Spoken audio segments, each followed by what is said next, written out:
podcast. I'm like, the only way I would do a podcast if it was something that I was 100% passionate about, that I could talk to people about like nonstop. So I was like, it came pretty fast, but I was like, let's take this outside. I think it's pretty clever. To be honest, I think it's pretty clever. But essentially, I talked to athletes and outdoor professionals and scientists about their connection to nature. And it's been just over 2 years. And it's been probably one of the most rewarding, authentic projects I've ever worked on, and really happy to see where it's going.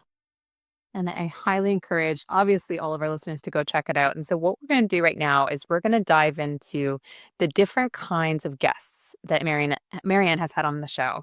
So, the first that I would love, and the one that you mentioned right at the top, which is athletes. Are you seeing that there's kind of this natural thread and connection between nature and performance when it comes to athletes? For the type of athletes that I interview, yes, it is a very strong connection. Just like you said, business leaders and nature, it's a very strong connection. It seems to always go back to that. Every one of my guests who's a professional athlete or adventurer, or like people are professional adventurers, which is like crazy, right? Have a strong link to nature and how it plays into their life. Like nature is literally a playground for many of these athletes, like Will Gadd, who climbed a frozen Niagara Falls, for example.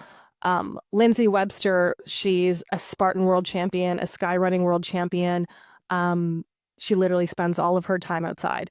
So I want to talk about a couple guests I had on specifically. Mike Shorman, he's the first person with a disability. And this kind of also goes into like the psychological part of nature too. He's the first person with a disability. He has Ramsay-Hunt syndrome, to cross all 5 Great Lakes on a paddleboard. And Jill Wheatley, she's an athlete and a mountain climber who climbed multiple of the world's 14 peaks over 8,000 feet. Over 8,000 meters, with only 30% of her vision after she lost 70% of her vision. So I really wanted to bring up both of these athletes because it's not like they were born with it. It came later in life. But both of these people suffered tragic losses in their like how they function in everyday life, but they still like persevered and used nature to heal, right? And now spend a ton of time in nature. So I think that's a huge point that I wanted to bring up. Time and time again, I hear a version of this. I had a period where, I wasn't going outside as much. I was grumpier. I was more tired. We just went through November, and November is like one of those like shoulder season months where like I didn't go outside that much. I was not like, as much as I love nature, I was like, I'm not really inspired. It's dark all the time. The sun's not out. And I like myself and these athletes only realize that when they haven't been training outside. So they notice more when they had less nature in their lives. So the absence of nature is stronger than being outside every day and you're feeling good. So you really notice when it's not present in your life. Does that make sense? Which brings me to the next area, and an area where you have such a deep background, which is, you've talked about you were in radio and experience in television.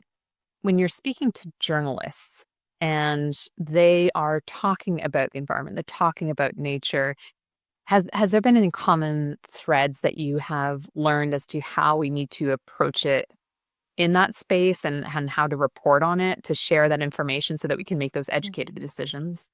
There's a few angles I've learned from my guests. I'm really lucky to be part also of the Travel Media Association of Canada. I attended their conference this year in St. John's, Newfoundland. So there are a lot of, I saw firsthand the great journalists across our country who are covering the natural space and are doing an amazing job doing so. One of my guests, her name's Sarah Christie. She is currently in radio, but she also has a podcast called Earth Care. So this angle it's an eco-conscious interview series.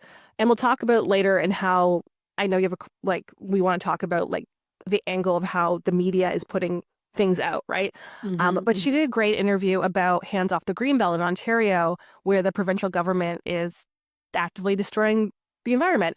So she takes on heavy topics like that, but also takes on topics like taking a reusable water bottle to concerts, or how to make Halloween costumes with stuff you already own in your house.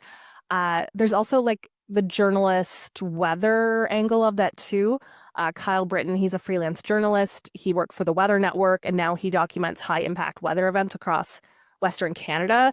We talked a lot about wildfires and how much that has impacted Western Canada specifically.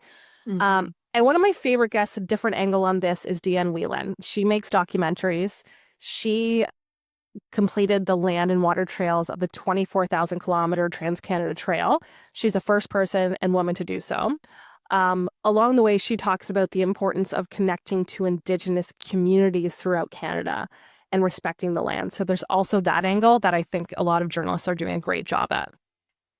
Is I think just so important when we're talking about kind of access to that information. And I know one theme that keeps on coming up as well, and one that we were talking about just off air before we started recording with, which is definitely an area I hold close to my heart, which is the psychological impact of exposure to nature and getting outside. I know for myself, it is so important for that wellness. And to your point, maybe we don't always notice when we do it, but we definitely notice when we don't do it, right? You've had a couple of different specialists on the show. One who was talking about it at nature as a basic psychological need. You had somebody else who was even taking an approach of prescribing time in parks, which I think is fascinating. Could you speak to those guests and others if you would like to share? I have to say that the science guests are my favorite guests because that's where I learn the most. Mm. His and specifically the is nature needed as a basic psychological need. His name is Professor Gordon Walker. He studies leisure.